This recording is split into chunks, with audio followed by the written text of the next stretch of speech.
Like my Somali curtains were there. I tried very hard. I mentioned to Zamzam yesterday that I was gonna make sure that there was a cultural element as far as what we're doing.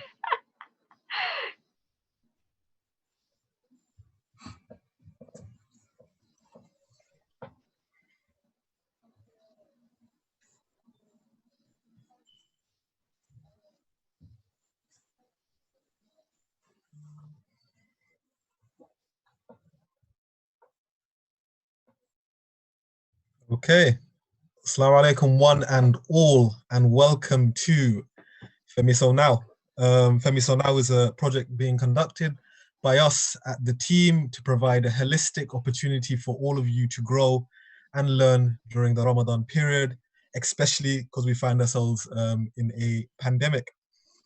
This session is based on faith-inspired activism, and I am so incredibly lucky to be hosting three exceptional speakers, each of which are inspiring leaders in their own fields, people who have pushed the button and actually led with regards to Muslim communities, and their activism is a reflection of that.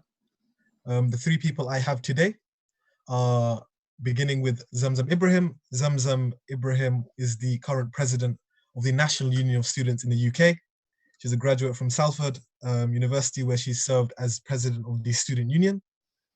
We have Abrar Omeish, member at large for the Fairfax County School Board, and Virginia co-chair of the Bernie Sanders campaign when that took place, and a graduate from Yale.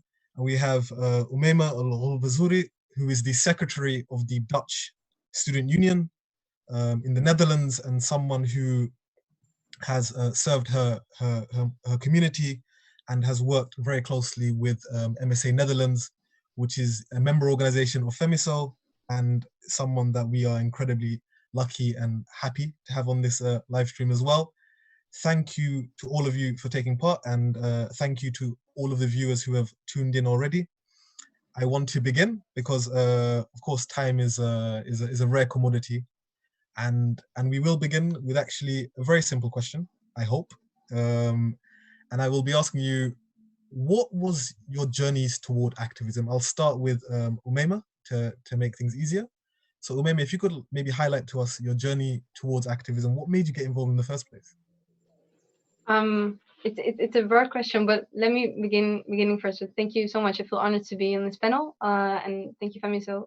So this broad question, I think I need to take you back with me when making a choice for what kind of study I want to do. So eventually, I studied political science, but I remember I was 17 and I was so upset because I just didn't understand why there are some people in the world who have so much more power than others, and how that could be legitimate, and not only people but also nations in general.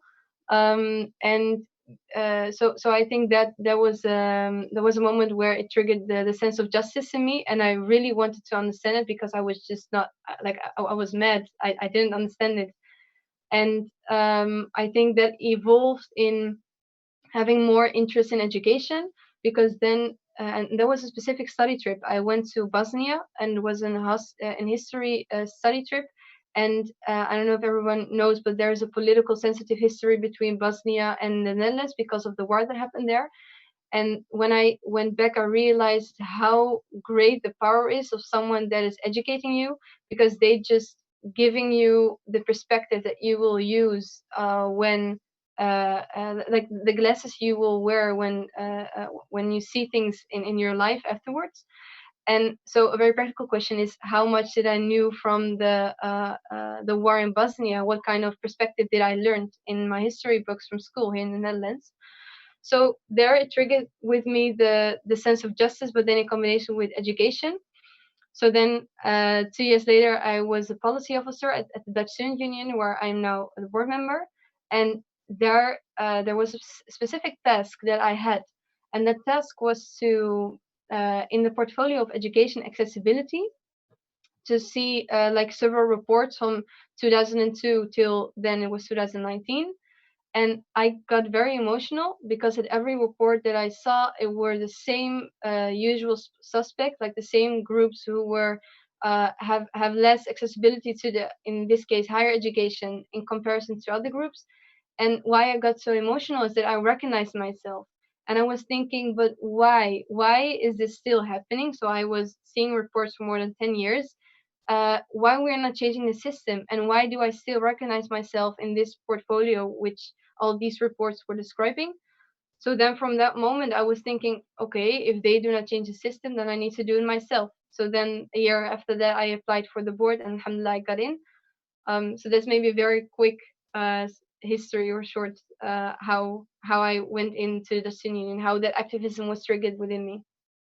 That's incredible to hear. I'll go on now to Zamzam. Zamzam, how did it go? What is your journey towards being NUS president like? First of all, like Omeish said, Jazakallah for having me. It's a pleasure to be. It's always a pleasure to work with FEMYSO, especially all the incredible work that they do. So Jazakallah. For me, I guess my journey started like very young. I think it started a little selfishly, if I'm honest. Growing up in Bolton, there was very little things for young girls to do, but there were so many different activities for boys to do. Like they'd go football, they could go swimming, they could go to all these different types of like youth centers that like essentially were fine for boys but just wasn't accessible for Muslim women. And so I just used to complain to like my auntie, who was a youth worker at the time, and she was just like, do something about it, like don't just complain to me. And so I did. Like I didn't think I would be able to change it, but like I just went to the head of the youth center and I said, well, I think it's unfair that I can't go swimming. I think it's unfair that I can't play basketball. And then he went, all right, fine, let's do something about it. And well, I was able to like organize like the first ever Sundays where the youth center was shut down. It was only girls for it. And then from that, I was able to get some funding to like take girls on trips and all kinds of stuff. And it was the first time I kind of felt like, yeah, I can make small changes. Like this is interesting. And then through that work, I became a youth worker. I actually became a youth worker at like age 17 when I was like in college.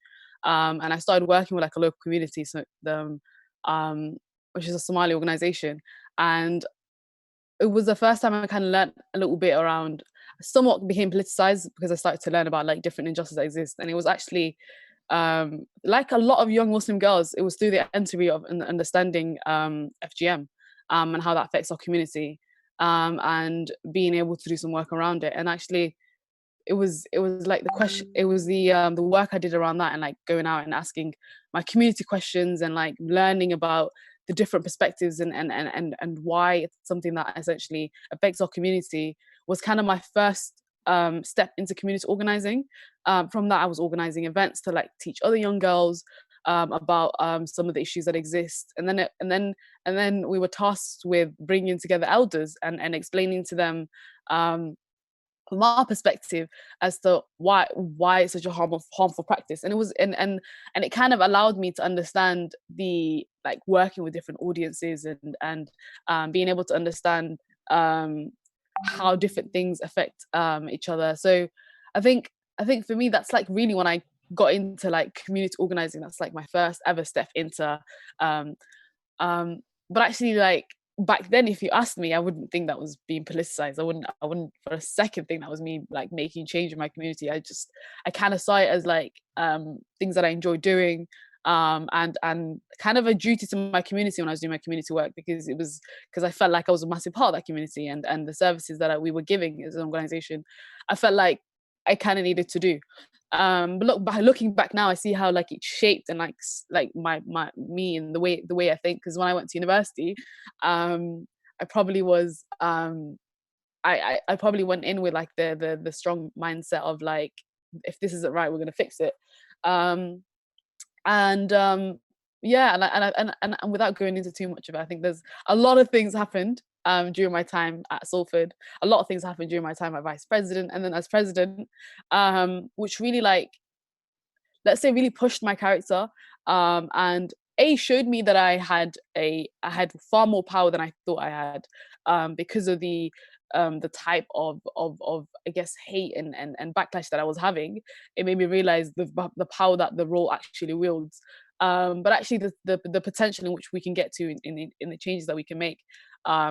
And also, like, it made me realize the everything that I do is an individual. It really has an impact on every other young Muslim that comes up after me. And so it was almost often, I guess I had like a breaking point, and Yusuf was very much there when I was going through like media storm after media storm, and I'm like breaking down, being like, I need to resign, I need to leave. And it was like that click, and I don't know if you remember that click, but I had that click all of a sudden. I was like, wait, this isn't about me, is it?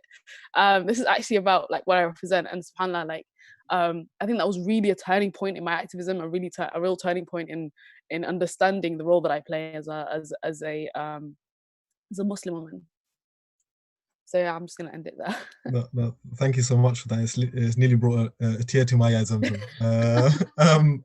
No, I remember specifically those days, and exactly like you said, like all this work is bigger than us, and it's never necessarily been about us. It's been about what we're aiming to achieve. Of course, very, very happy to now ask Abrar, what's your journey? Yeah, similarly to those who were before me, a lot of similar themes, but firstly, Assalamu alaikum wa rahmatullah. Thank you for having me. It is a pleasure, and I'm very happy to be here. So, excuse the American accent in this European crowd. But no, I mean, I started, I think, you know, I in a way that's probably relatable to folks, just growing up in the masjid, you know, being taught all the different things from an Islamic perspective, and raised in a home that really prioritized the importance of duty and thinking about those who have less than we do. As you know, we were lucky enough to have access to different programs or whatnot, because of the circumstances we were born into, and kind of recognizing that when I was younger too, and thinking, you know, I was born into this family, you know, that was complete chance. Why was that the case? Why do I have certain things that others don't? And why do I not have certain things that others do? But also in the cloud of a lot of people's sentiment about Muslims, I would say, you know, as I was growing up. And obviously after 9/11, that only got worse. But in the masjid, being completely aware of the fact that, you know, we may have the FBI watching, or, you know, attending, that someone amongst us was, you know, a spy, or seeing in front of my eyes, you know, people we grew up with in the masjid who would be wrongfully accused of different things, and either have to leave the country, or you know, in one case in particular, someone who was in our cohort growing up, I mean, not much older than I am, who's still in a maximum security prison for a wrongful conviction, you know. So seeing those things, I think always made me question, you know, who has power, who gets to enforce power, why do they have power and not, you know, other people who better understand the community, and why are people being wrongfully prosecuted for these kinds of charges. So I think that was the beginning of political consciousness for me, even as a kid. And I would actually echo Zemzem's point on the gender piece as well, seeing those, you know, hypocrisy in what I knew to be the prophetic story, or what I was being taught were our values, and then in practice, how things were not consistent with that. So I would say that was kind of the formulation of political consciousness. And then that had me be involved. So I was in Girl Scouts growing up. That was a great way of just serving the community, and working with girls who didn't look like me and who were just very different, getting outside of that bubble, to kind of feel a different community, and to get a sense that the community is not just my masjid community, it's the broader community, it's my entire county, my entire state. And I think that really came to fruition in probably the summer of middle school, early high school, when you know, everyone's trying to get involved in clubs and whatnot. And it was in school noticing. So we talked, you know, there's gender disparity, there's being treated differently as a religious minority, but then seeing how much of an influence resources had on students' success. I remember if one of my friends wasn't able to stick around in Algebra 1, you know, class, because her parents couldn't afford a tutor for her. And I remember our teacher like really kind of essentially begging us, those of us who were performing well in the class, to tutor her during our study hall, or to help somehow. And seeing things like case after case like that again brought me back to well, why is it the case that folks who don't have enough as children, you know, on a baseline equity level, don't have as much, or you know, are failing and not able to be successful in their long-term trajectory because of means. That was something that was just intolerable for me.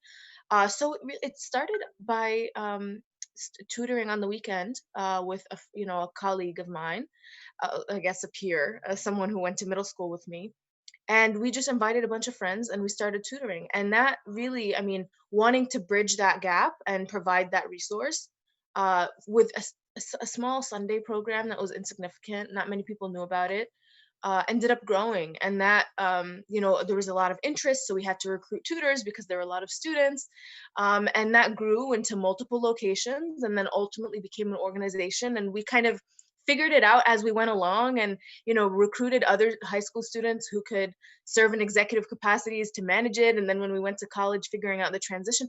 So that began to open my eyes even more to be connected to the community. I ended up, as a result, getting involved in class council because of my desire to change policy. You know, how could it be that in a community like this we're settling for this kind of outcome? And it can't just be, you know, volunteer students who are fixing the problem. It should be more systemic. So I ended up, yeah, serving on that level from my school, representing my school, and then serving on the county level as the president of the advisory council to the superintendent.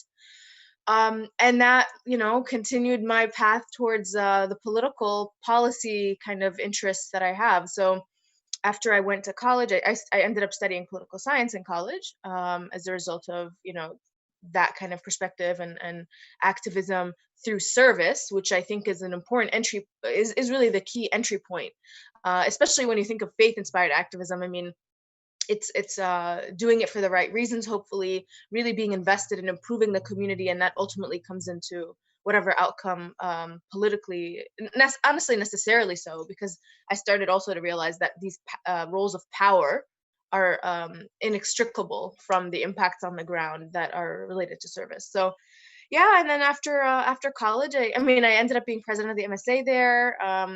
We handled the, you know, the Muslim ban when that happened in the country, and having to work with students who were very tough, especially international students, you know, tough spots. And my own, I mean, I'm Libyan, you know, working within that, and connecting with people, trying to do what I can, and oftentimes, you know, having to serve in legal capacities when you're not a lawyer, you know, you're not a lawyer. But after that, coming back, and reconnecting with the various things I did in education while I was in school. So then running for the school board in the community that I grew up in, after I had worked for the Democratic National Committee, which is the national party basically, and gaining some of the community organizing skills there. And seeing really what continued to propel me, because it's a very difficult path, and I would say, you know, there are a lot of haters that come forward, especially as a woman in hijab. It's not, you're definitely the only person in the room who looks like you. You may even be the only minority sometimes, let alone a Muslim woman, you know. Was seeing the lack of integrity that existed too. I think that was a point of incredible frustration for me. That it was very easy for people to lie. It was very easy for people to cut corners at the consequence of some of the most vulnerable, to just advance themselves. And that made me think that politics is in fact a duty, and not just in the sense of serving the community, which is absolutely important, but power and vying for it, and entering these arenas is critical, not only for representation, and when we talk about representation, right, as a Muslim, as a woman, there are various dimensions to that, but also to have a new standard for what that public service looks like. You know, people who care about integrity and who are willing to, you know, not prioritize their own reputation or their own advancement, but really care about the issues and the people, particularly when you advance further into power. Which sounds very similar to Bernie Sanders' platform, which ended up having me kind of recruited to being a co-chair for him in Virginia. So sorry if I disconnected there. I wasn't sure what happened. No, it's no, we heard you loudly and clearly, and no, that was very, very captivating. In reality, you've left me a little bit stumped, all three of you, because I think there's a high likelihood biryani played a huge part in why I got involved in activism in the first place. But that's a different discussion for a different day, people. Don't you worry. No, it's I think it's actually fascinating that you brought one part up, which I was hoping to get into, but I think it's useful that you've done already. You are often as Muslim women, as leaders, as people who are pushing really agendas that are incredibly important for the benefit of our communities.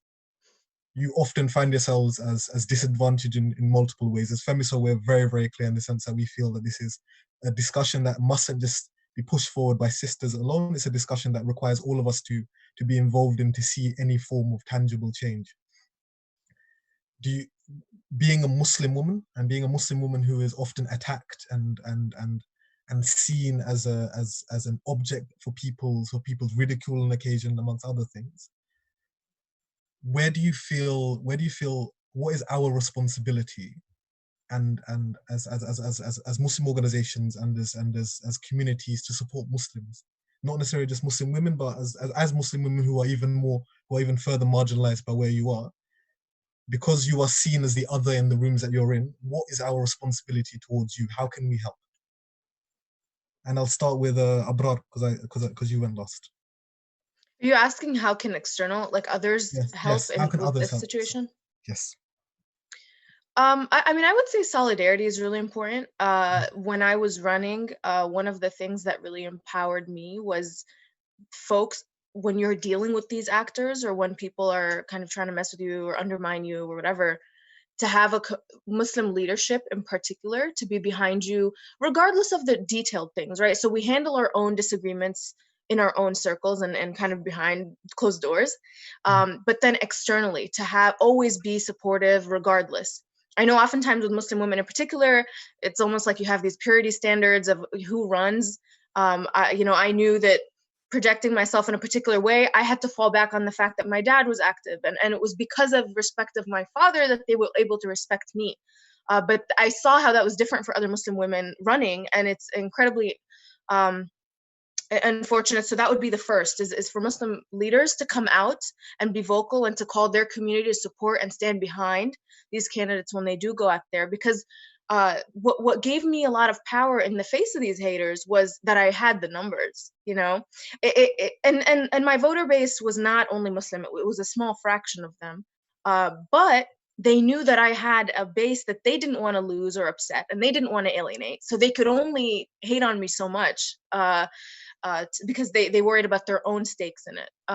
So that would be a huge piece, I think, the allyship, the solidarity, and then doing the work when it's required, right? So when a campaign, I mean, I'm thinking from a political candidate's perspective, but when a campaign is put forward and you need those volunteers to go out there, those are going to be the youth in the masjid. So having, parents, getting their kids out there to be involved, masjid leaders, again, encouraging that, I think is a key piece here. And if you're someone who has access to networks, to media, to resources, to go out of your way to support in those ways, financially, hosting a fundraiser in your home or whatever it might be, to kind of bolster the efforts and push forth. Because I mean, we're vulnerable enough as a population that disunity amongst us is really not an option. So I would start with that one.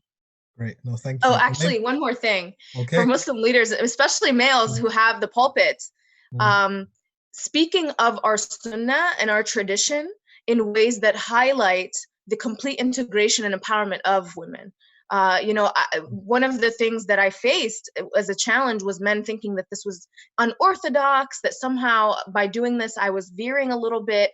It was uncomfortable for conservative or more traditionally minded folks. But what's crazy is it's entirely consistent with our tradition and with what we've seen from women in our tradition, right? The reason why we don't see that or feel that as a community is because those are not the stories that are shared. And I don't just mean in like a khutbah about women in Islam, right? Like that, not just when that's the topic, but in general, if we talk about good character, if we talk about leadership, if we talk about, activism and duty from the minbar, from, the pulpit, sharing those examples, not only of male sahabis, but of everyone, and thinking holistically of intersectional stories as well, I think is incredibly important. Okay. So. Emma, what do you think? I think you're on mute.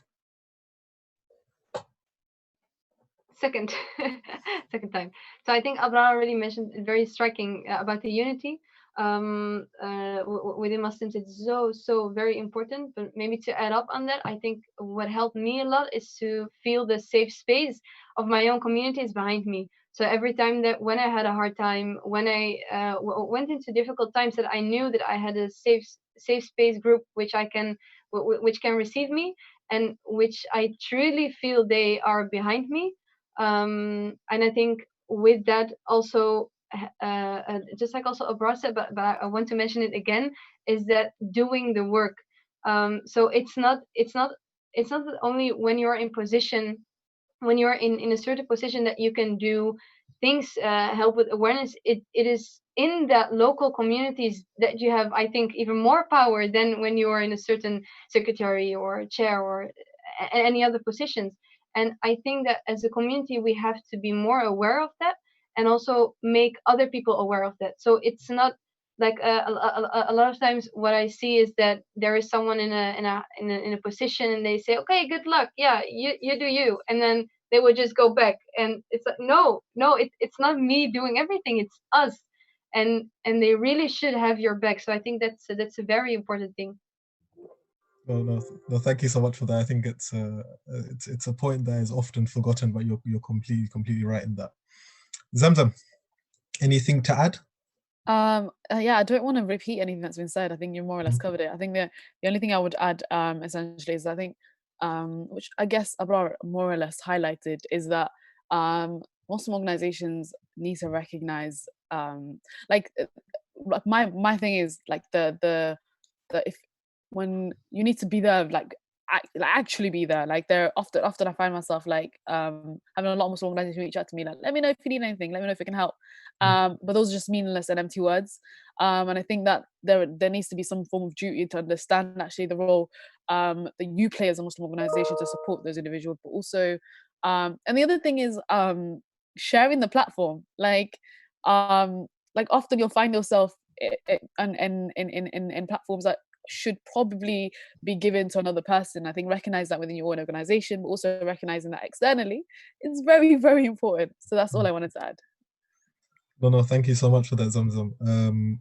I think you're all completely right in the sense that in everything you've said, but in the sense that I feel as someone who is part of a Muslim organization right now, who has been in the leadership of ones prior, that especially as being the political guy as I have been for the last far too many years to count, it's the inability to recognize that it's not necessarily about just sharing on Facebook. It's about being there when times are difficult. It's about providing that support and that tangible support, right? Because you are there, and in all three of your cases, knowing you, that you are there for the sake of our communities. You are there to benefit our communities. You are there to support our communities and to advocate on behalf of them. Therefore, our organizations must recognize that and support you as much as possible. And inshallah, to everyone watching that is part of a Muslim organization, reach out, support, and actually provide tangible support to our brothers and sisters that are working incredibly hard for our causes. I move on. Yusuf, if you'd allow me actually to build on that real quick here. Yeah. The other piece, in addition to the tangible, is the spiritual. I can't tell you, not to underestimate even that auntie sometimes that'll go out of her way to come and give you that genuine advice or remind you of something. This path is, very difficult. It takes a toll on your spirituality and on your heart. And I think making dua, and I don't just mean in the general sense, like we make dua for the ummah. No, truly for those folks who are putting themselves out there and facing hardship for it.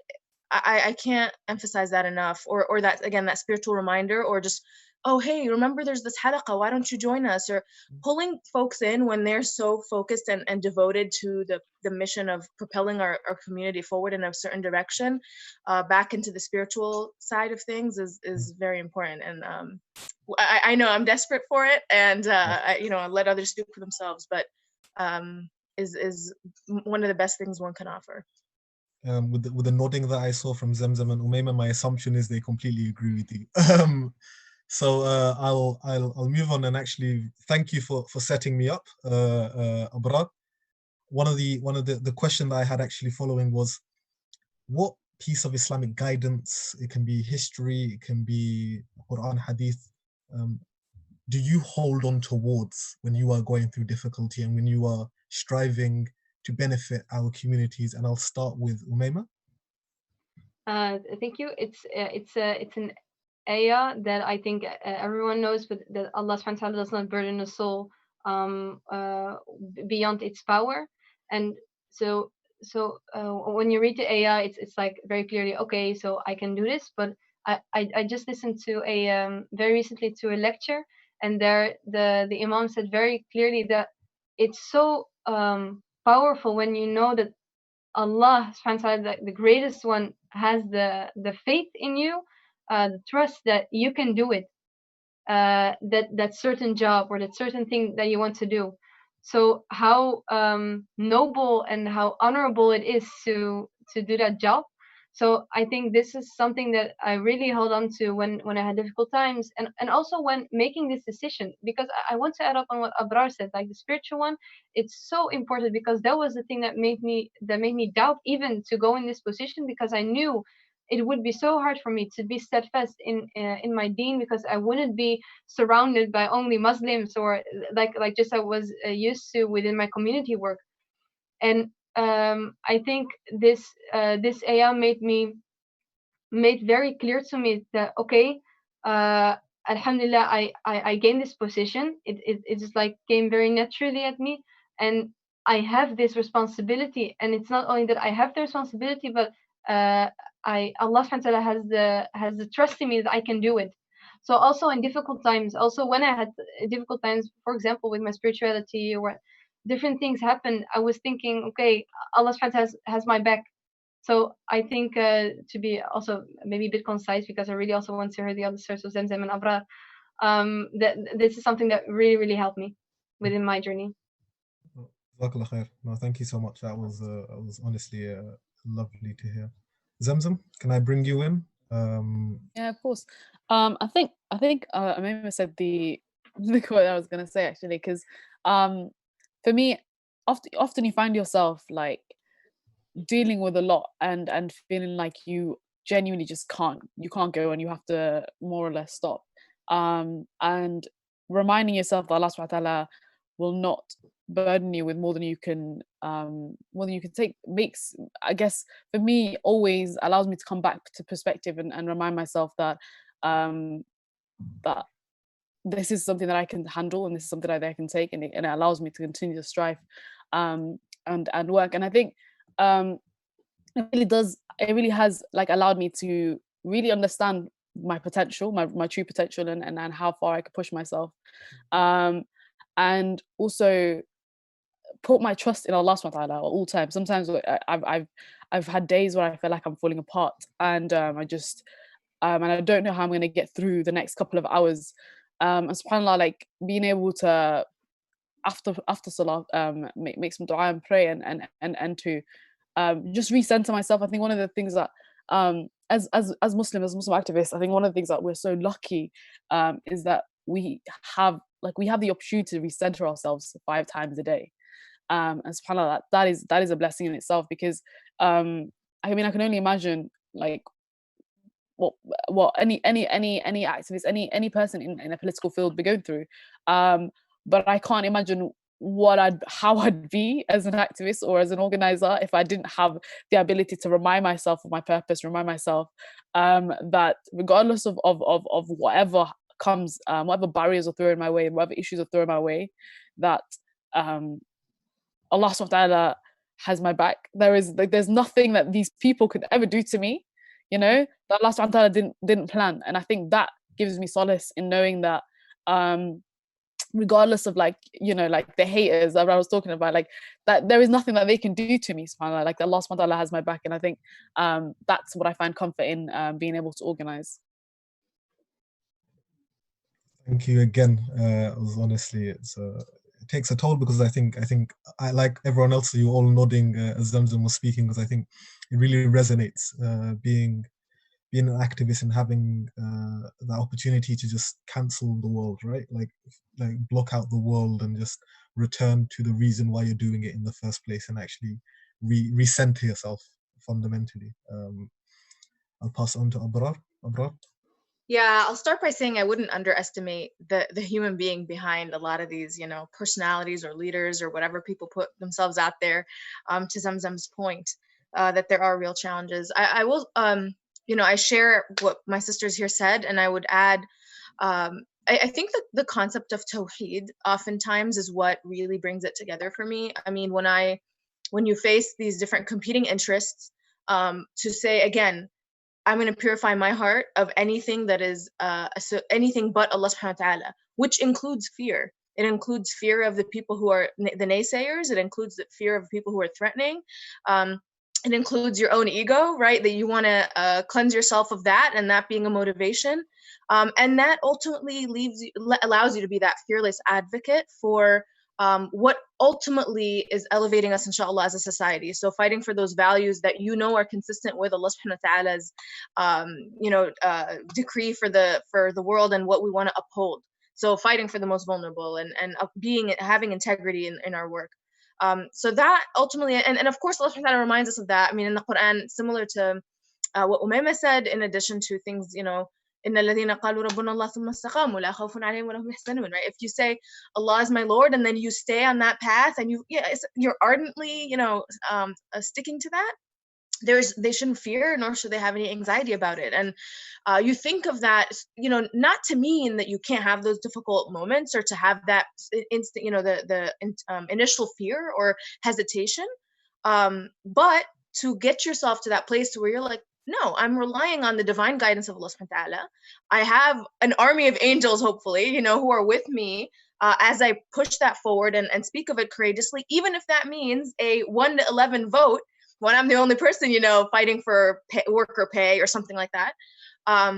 But ultimately, I think, thinking of that prophetic mission that those who've come before us have faced far more challenge as well, whether it's Bilal in the hot sand with a stone on him, saying Ahad, right? Like one, or, the first Shahida Sumayya, to make my own point of mentioning a woman who, stood and was killed for her faith.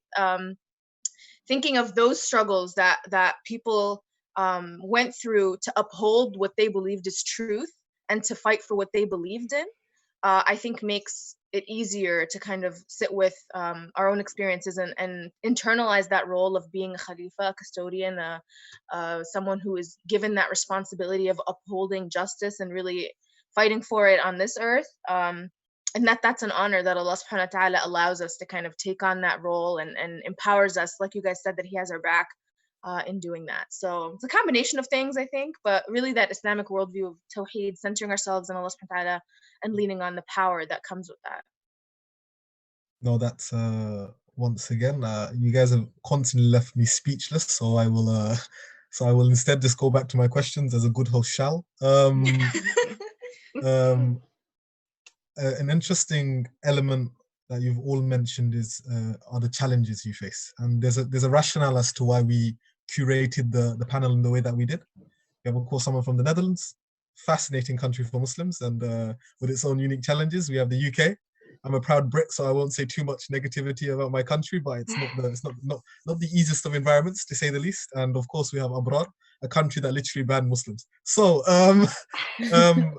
So guys, like, what do you see as the major challenge within your own context? And it's useful, and they don't necessarily have to align, because I think all of them, of course, are their own literal context. So what do you see as the biggest challenge within your own context right now? As a Muslim activist, as an individual who is trying to advocate on behalf of their community. So starting with me? Okay. Yes. I think one of the biggest challenges that we have, and I think it's not only a case for the Netherlands, but what I was recently very pondering about, and also had yesterday's discussion about, is that we do not hear enough the and I don't like this word, but the moderate Muslims. So we hear only the extremes, but we do not hear enough of the Muslims in the middle. So the consequence of that is that, of course, the political dimension, like everything is based and formed for public opinion about on these extremes. And I am thinking, why are all where are all those Muslims, people who are like in the middle, who can directly not associate with like themselves with the one of the extremes, but why I don't hear them? Because a lot of times I have the feeling that I'm alone, and not especially Hamda. I'm not alone, so I have my own community, but I think it's still very small, the people that hear from them, from themselves. So I think that, and a second thing that we already mentioned is a disunity. And I know this is a global thing, maybe within a Muslim community, but especially in Netherlands, when I only like maybe zoom in more in the student associations, but also maybe other representational boards, is that you see they keep having discussions on very small things, but I have the feeling they do not see like the bigger level, and also maybe the yeah, I blame it maybe on the awareness that there is not enough awareness yet on how much power we can have on that public opinion, that we all have a stake in if we are together. Um, and that's sometimes meaning that you compromise in something that maybe you do not want, but then you see the way bigger goal that you can achieve, and especially in the context of Islamophobia. So I think these two things, but especially the first one, like I'm very irritated about that one.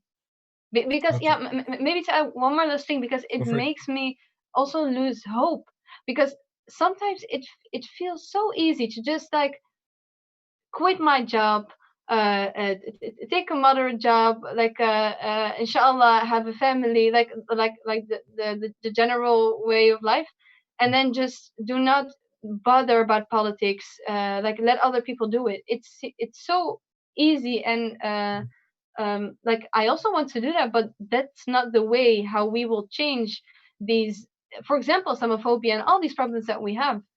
And to not let people alone in this, like we should stand together. But Mm. maybe I need to again be more concise, because it's a very deep thing that I have. Yeah. No, no, no, not at all. It's always a pleasure to hear your thoughts and the expansive way that you present them. I'll go on to Zamzam now, and then of course Abrar. Thank you. I mean, are we talking about the Muslim community, or we're talking about Muslim activists? Like, what is I enjoy ambiguity in the questions I ask, because I think it brings totally people's thoughts to the front of their head. why you're So, Yusuf Hassan? of course, thank Um, you. okay. So I think there's a lot of I think I don't want to be too vague, but I think some of the issues that like Amema mentioned, and I'm sure Abrar are going to mention, are like issues that affect all of us, like as Muslims across the world. But I think for me, more worryingly, the hostile environment in which we are continuing to find ourselves in, which the media and organizations and many governments around the world are pandering to, which is terrifying. I think another concern for me, a huge concern for me actually, and some of the work that we've done around, is the state surveillance, and how that has how that's actually hugely affected the lives of the Muslims across the UK, but also at the same time how many Muslims are very unaware, or very uninterested in tackling this as an issue. And so like I think there are like many concerns that affect the Muslim community. I think and some of the work that like many organizations, I mean, like even FEMYSO have done around tackling Islamophobia, very well the difficult journey of bringing people along on tackling Islamophobia, and actually raising it as forget tackling Islamophobia, actually making it a conversation point, like recognizing that Islamophobia exists. And I think that's the state that we're at, right? Actually like being able to point at like the existence of Islamophobia. We have the stats. We've seen cases. We've seen videos go viral. But at the same time, we have a government that absolutely ignores the existence of Islamophobia. And so I think there's so much work to be done. And often my big concern sometimes is that we focus too much on our representation for the sake of representation. Do we need Muslim faces in high places? I don't think so. But do we need like individuals that are fighting for the rights of Muslims, for the rights of minorities? And because like let's be 100% honest, like a lot of the issues that the Muslim community face are racialized, and so we can't really look through it through essentially one lens, and so I think there's a lot of work that there's a lot of concerns that I have that affect the Muslim community, and there's so much that unfortunately like has still, like I genuinely think will get worse in the years to come, and if anything, that should be, I guess, a driving point to anybody listening to this, to really understand and question like the role that they play, whether they're at university and they're calling out prevents in an institution, or like they're community organizers and they're tackling some of the issues that exist in the state, like in terms of like in their own community, and or getting involved with some of the campaigns being run by many Muslim organizations. So I think all of us like play a huge role in tackling that. Yeah, no, thank you so much. And not to pat myself on the back, but I think my ambiguity created a space for you to provide an exceptional answer that had so many different elements to it. Just saying. I'll now, of course, go on to Abrar before we move on to questions given to us by our really interested audience. So I'll pass over to Abrar. Yeah, thank you. I would say, I mean, in a broad sense, following along the ambiguity of your question, in the US, I would say leadership is a big challenge. How people get into power, you end up having representatives who are wealthy, who don't really represent the interests of the common person, of the majority even, despite being elected. I mean, elections at this point are not, in fact, who's most qualified or who's most representative of the community or who's even most liked. It's really just a strategy, a game. If you have this amount of money, you spend this amount of time doing XYZ things, you're going to be the one who wins. So that's just one consideration broadly. And I'll take it closer to the Muslim community. Similar, I mean, to the leadership comment, who ends up being our religious authorities and how that is passed on, and whether religion is even relatable, is to me, when I see my own Muslim community, is what's most critical. Whether it's young people who don't feel they can relate to the masjid anymore, or leaders who are giving different rulings or guidance that's not even consistent with how people operate in our society and like the most basic normal level. Those I think are what lead to a disconnect that ultimately makes it very difficult to fall back on your faith or your identity when you're as an adolescent who's growing up, or even as an adult in the professional world, and feeling that that your masjid community is not something you can feel a safe place in, or that you don't relate to these people, ends up I mean, I think leaving some kind of, I don't know if it's fair to say void, but it doesn't give you the strength in the identity and in the belief that you need to fall back on these difficult paths, right? And when you encounter or are perhaps a pioneer in your own field and like are alone and isolated in doing that, you need to be able to fall back on that belief in Allah subhanahu wa ta'ala, on those positive experiences that you had in the Muslim community, and on that worldview that's consistent and coherent, both inside and outside the masjid. So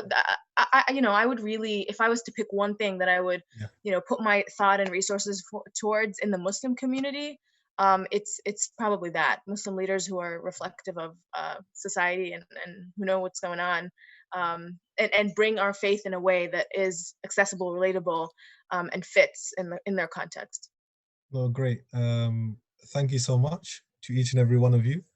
I think, alhamdulillah, that you are the people that are leading our communities in this area, because I think the challenges you recognize, the ones that I've always believed are so incredibly important, ones I actually haven't even thought of properly. So please continue leading us, or we're going to be a little bit stuck.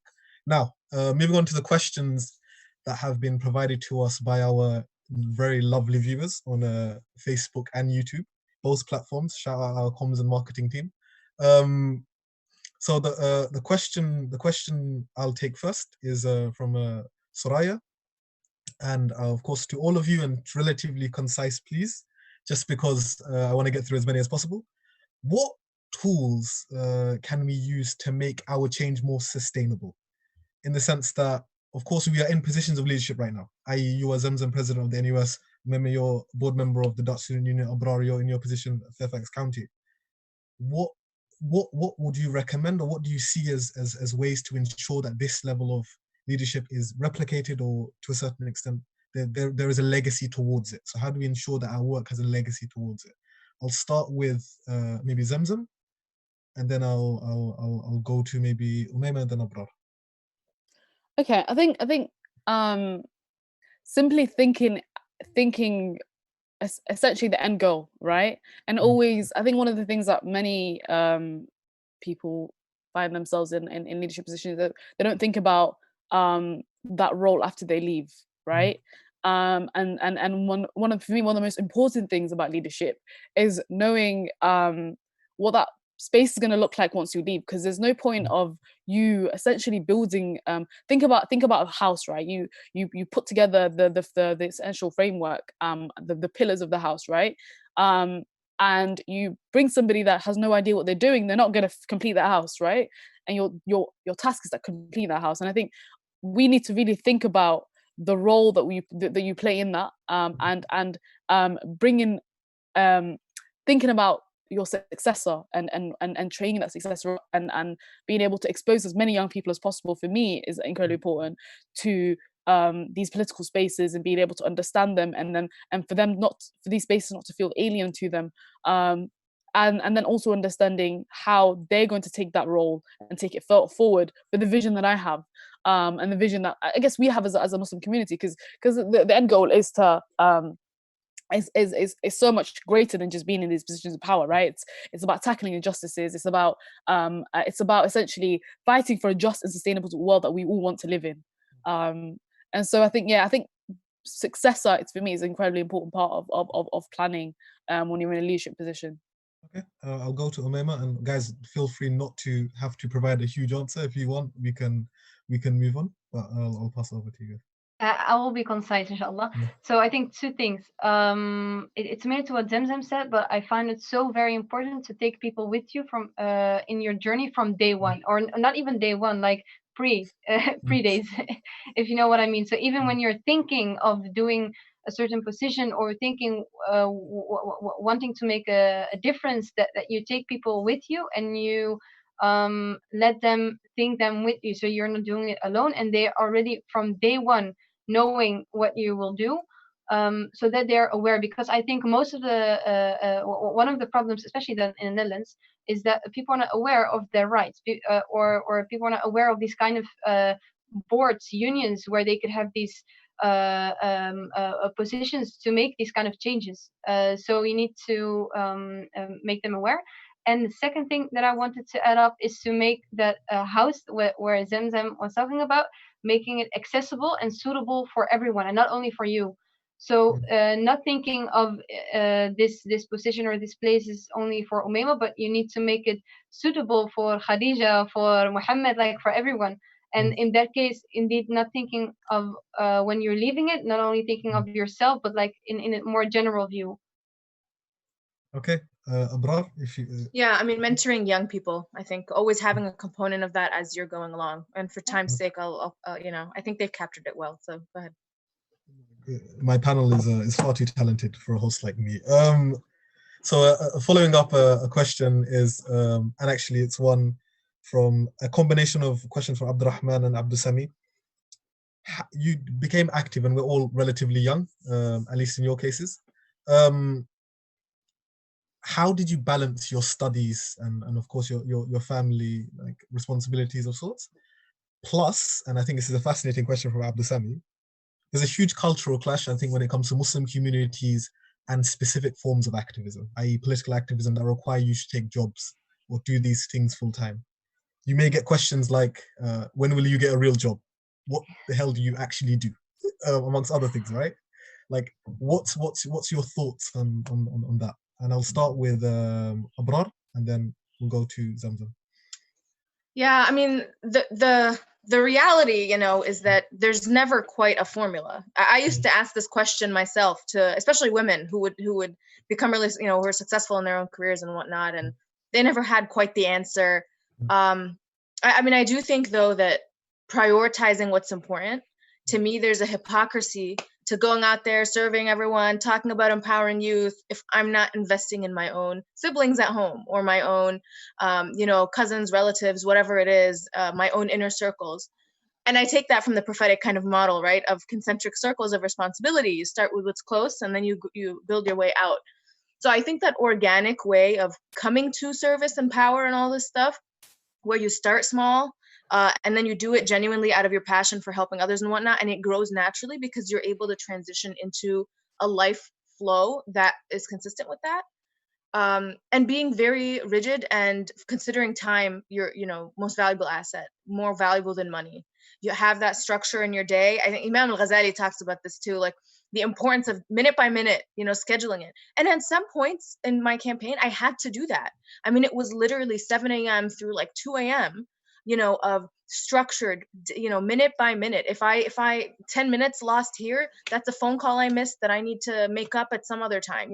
While driving, I have responsibilities and prepared things to do, between, in the traffic light, looking for that number and calling that person, or having that rigidity with yourself and planning ahead, I think allows you to be more centered on your goals, so that even with the competing responsibilities you have in your life, you're able to still accomplish those things that you're making sure to be able to track them, and make sure that that's happening. So I'll say I'm a full-time grad student while doing this, and I tell all of those of you who are worried and nervous about it, it's possible. You just have to be very disciplined, and make sure that you're fulfilling your obligations to those closest to you before you're like reaching for the stars out there. So. Completely. Zamzam? Yeah, no, absolutely. And I think Abrar more or less covered it. But for me, it's incredibly important. Like, I think there is no answer to that. Like, that's the reality. And when I similarly, when I got elected, and I like looked around because my parents were moving mad as Somali parents do, and asking me loads of questions, and I genuinely didn't know, and I didn't know if what I was striving what I was striving towards at the time was worth it. Like in my head I was like, am I going to be able to justify this? Is it it's such a huge sacrifice. I mean, I was barely home. I mean, I'm still barely home. This coronavirus has like shut me down, and my mom's like, this is the first time you've been home for an entire month. Subhanallah. But I think to me, like slowly I started to see the influence and the work that we were doing and how important it was, and being able to explain that to my parents. And like, I mean, I've said this before, like on many panels, like I don't do anything until I can justify it to my parents.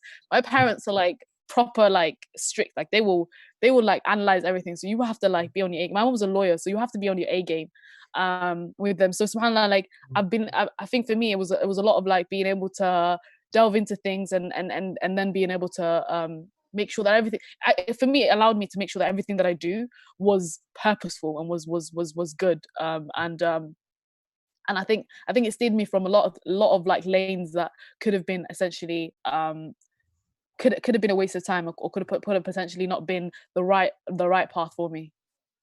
Completely. And I'll pass it on to Umayma, but I'll add one small element, since in case they've covered a lot of what you're going to say. What are the top one or two things that older people don't get? I think the biggest thing is don't you get paid for it, or no, maybe the part of are you doing so. I think it's a specific case in Netherlands, because the board year that I do is like I do only my board year. I can study, so it's a full time, and also you just can't combine that. And I had people asking me like more than once, like, are you really going to do only this? Like, where's your study? Where's your work? Where's your life? It's like really saying to me, where's your life? Because you're sacrificing everything. So I think to add up on that question, and to add up one more, maybe a practical tip, would help me in balancing those things. And for me was balancing between home and finding it very important, because the difference with me and my board members, the biggest difference is that they live at themselves, like they have their own student apartments, and I alhamdulillah still live with my parents. And there was a big difference. So every time when we were done with a certain meeting, I just want to run directly at home, because I already know I'm not at home, like barely, just like Zemzem said. So every little time that I have with my family at home is very what's the word, very costly, very, what's the English word for it? Valuable. Valuable. Thank you so much. Mm. Very valuable. And what helped me is to take my board members and the people that I work with in my journey and explain to them why it is important. So that sometimes when I just want to, I have the feeling that I've been 2 weeks not at home. They will say to me, "Umayma, it's okay. Like you do your thing." So you take the people that you work with you on your journey of your priorities, so that you can help each other on that. And that's maybe a practical tip that very helped me. No, thank you so much to each and every one of you. I think I sympathize like each and every one of you in the sense that it seems as if we're never home, and when we're home, there's never enough time. But let's allow, as Zamzam said, this pandemic to allow us to get to know our families a little bit better. Can I add something actually? Yes, Zamzam, of course. Because I think I mentioned like how to deal with it, and I think for me, my communication skills with my parents became like became so good, because my mum more or less knows my calendar day in day out, and and actually, even though I moved away from home, I spoke to her more regularly, and I think for me, communication became like crystal, especially when you have such a ridiculous calendar, and you're trying to fit in so many things. I think like being able to ensure that everybody around you, your close, your family, your friends around you really know and understand the amount of work that you're going through and how busy you are, because then like they offer you support, you know, like they understand the amount of complexities around the role. Okay, great. No, thank you so much. We've come up to around an hour, and I did promise that we would end around this time, but I will not let you leave without one last question, and that's to each of you, starting with Umayma, then Abrar, then Zamzam. This is gonna sound fun. Anyway, what piece of advice would you give to Umayma before she got involved in activism? Call her little Umayma, call her Umayma the student, whatever you want. What piece of advice would you give to her? I think two things. So the first thing is, and I loved it when I already saw it in this panel, but being vulnerable, and it's okay to be vulnerable, because it will very help you. And I just loved it when seeing Zamzam, Abrar, and also you, Yusuf, talking about having hard times, and that we're not here being just, oh, I'm the great leader, and I do not have hardships and these things. So I think that would help me if I would give that advice in combination with that it's okay to not feel okay. And we know Allah subhanahu wa ta'ala is on our side, and we have our families, and we have like a lot of blessings, but I have this characteristic where that I just want to jump on quickly on solutions. So something happened and it's okay, we have a solution, alhamdulillah, it's khair, and then you go on. But it's so important to also like be self-centered, and it's okay sometimes to not feel okay. Yeah, so I think those two things. No, incredible. I'll go into Abrar. Yeah, I mean, similarly, I was going to say that you can't grow unless you feel pain and go through challenges, and those are actually to welcome them in rather than kind of try to avoid it or avoid risk and avoid the possibility of failure, because you learn perhaps more. I've learned more now through those pitfalls, failures, whatever. And nobody that is in a particular position ever outlines the various things that they failed at. They only outline the things they've accomplished, or it's only visible to the public.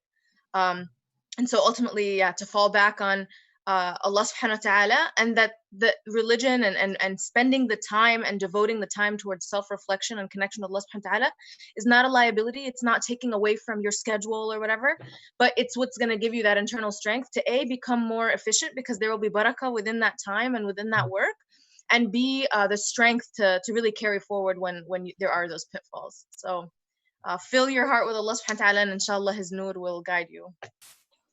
Inshallah. Zamzam? I would tell myself it's gonna be all right.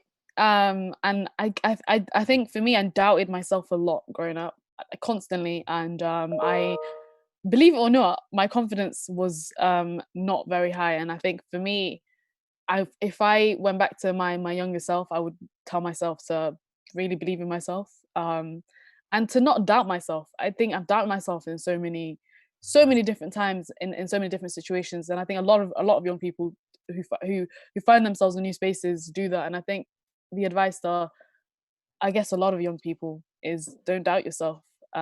It's all gonna work out. You're gonna be all right. Inshallah. Thank you so much for that, Zamzam, in a very Zamzam way. Honestly, guys, it's been an absolute pleasure to host this panel with you. The discussion we've had has been, I feel as if I'm around a table drinking tea in the days when before Ramadan, where we just be able to have a normal discussion. And I hope that came across to our audience. Honestly, it's been an absolute pleasure.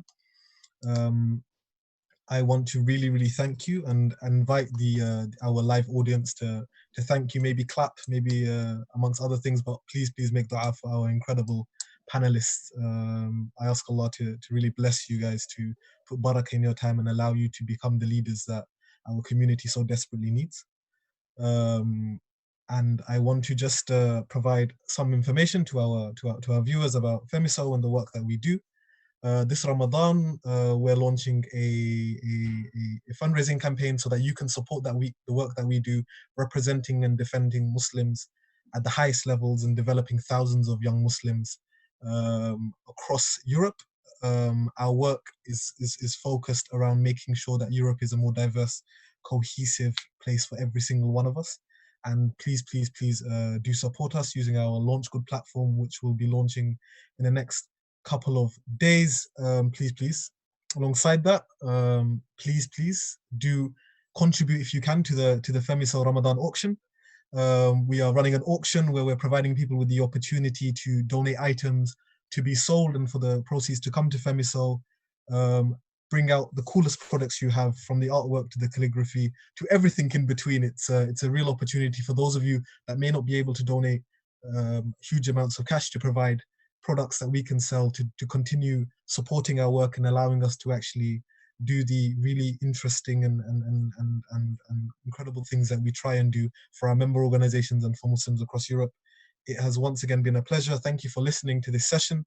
And please remember, these are Wednesday and Sunday for the whole of Ramadan. The next session is on Sunday, and actually something that Omeish said about it's okay not to be okay.